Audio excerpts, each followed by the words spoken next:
Homélie du Père Gilbert Adam sur l'Évangile selon saint Matthieu, chapitre 8, versets 23 à 27.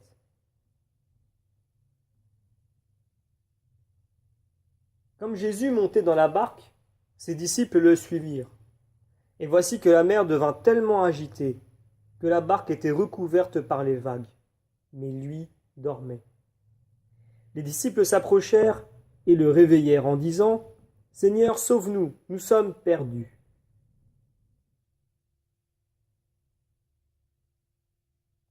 Dans ce moment important de la vie publique de Jésus, la scène de l'orage est d'une grande vivacité.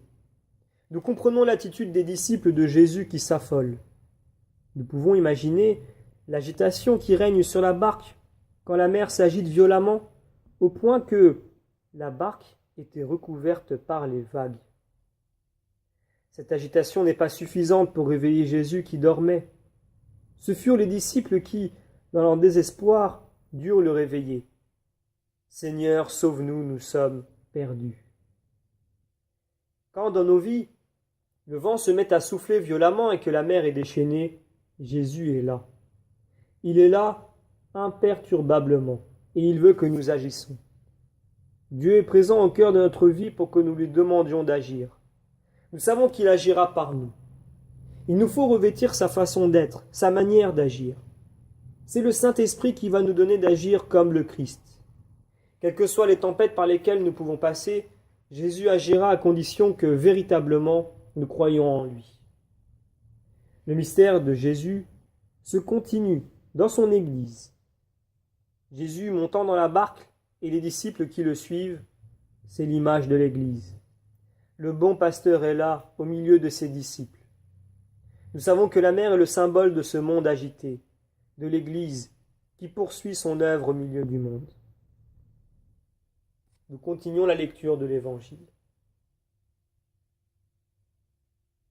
Mais il leur dit : « Pourquoi êtes-vous si craintifs, hommes de peu de foi ? » Alors Jésus, debout, menaça les vents et la mer, et il se fit un grand calme.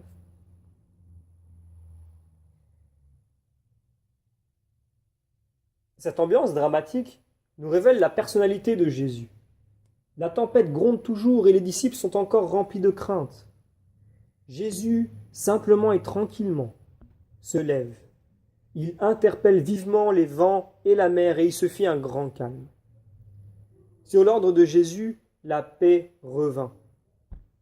Cette paix ne devait pas seulement se réaliser sur l'eau agitée du ciel et de la mer. La parole de Jésus avait surtout pour but d'apaiser les cœurs craintifs des disciples. Pourquoi avoir peur, homme de peu de foi ? Car ils criaient : « Seigneur, nous sommes en train de périr, sauve-nous. » La réponse de Jésus est pour le moins surprenante. « Pourquoi avez-vous peur, homme de peu de foi ?» Jésus se met debout, interpelle les vents, la mer, et il se fait un grand calme. Ils sont tous saisis d'étonnement. Qui est-il donc ? Même la mer et les vents lui obéissent. La barque de l'Église vogue sur des flots orageux. Jésus est présent dans son Église.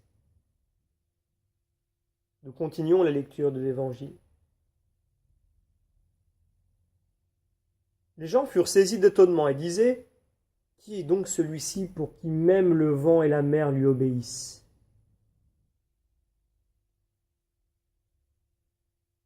Les disciples passèrent du trouble et de la peur à l'admiration de ce qui s'est passé, car ce à quoi ils viennent d'assister à quelque chose d'incroyable.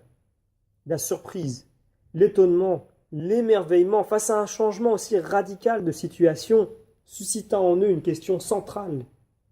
Quel est donc celui pour que même les vents et la mer lui obéissent ? Qui est celui qui peut calmer les tempêtes du ciel et de la terre et en même temps celles du cœur des hommes ? Seul celui qui, dormant comme un homme dans la barque, peut donner des ordres au vent et à la mer comme Dieu. Quand nous sentons la terre se dérober, n'oublions pas que Jésus est Dieu fait homme, proche de nous par la foi. Jésus est présent de manière toute cachée, toute invisible. Il est là. Il ne dort pas, le gardien d'Israël. Non, il est bien là, présent. Ses disciples qui veulent le réveiller, c'est chacun de nous. Ce sont aussi les pasteurs de l'Église qui s'affolent devant la violence du vent et devant les vagues. Mais Jésus est là. Et quand il est là, peut-on encore avoir peur? Homme de peu de foi, dit-il. Jésus continue son œuvre. Il veut que ses disciples, ses ministres, calment la mer et le vent parce que lui-même leur en a donné le pouvoir. Nous demandons la grâce que l'Esprit Saint nous soit donné pour qu'il agisse dans nos vies comme il a agi en Jésus.